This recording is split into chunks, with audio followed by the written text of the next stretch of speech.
Every time my wife was caught getting intimate with someone else, she would hand me a reconciliation voucher, asking me to forgive her instantly, because before we got married, she confessed her love to me 99 times, and only on the 100th time did I finally propose to her. I gave her 99 reconciliation vouchers, promising that as long as she didn't use them all, we would stay together forever. But after only 3 years of marriage, I caught her 96 times. Now there were only 3 vouchers left, which meant I was about to completely leave her. However, that day after I had just undergone liver surgery, I received a call from my wife. She didn't ask about my health, but insisted that I immediately go to the office to drink with a client. When I arrived at the event, I caught her being intimate with a scheming man.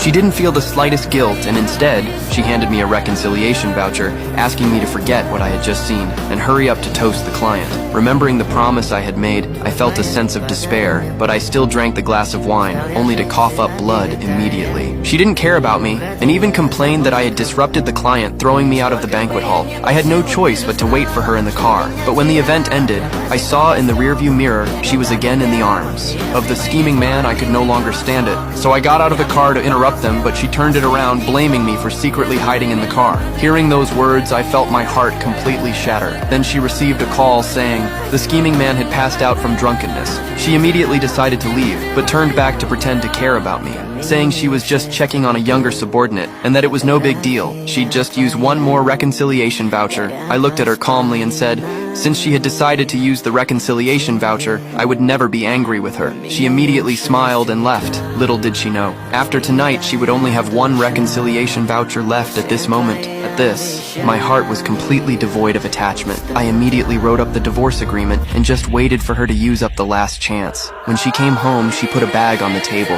When I saw it was from my favorite cake shop, I thought she still cared about me, and a moment of comfort flashed through my mind.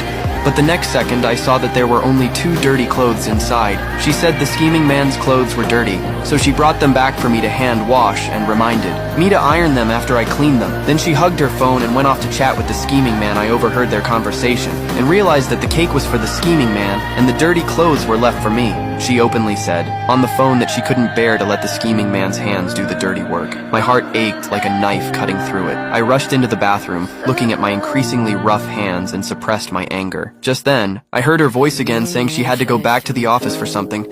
I immediately asked her if she didn't come back tonight, could I use one of the reconciliation vouchers. She didn't realize this was her last chance, and immediately agreed, saying she would definitely be home before 12 and wouldn't need the reconciliation voucher. She even planned to kiss me, but I turned my head and avoided it. She was a little surprised, and just as her phone rang again, she stopped asking questions and immediately turned to leave. The clock showed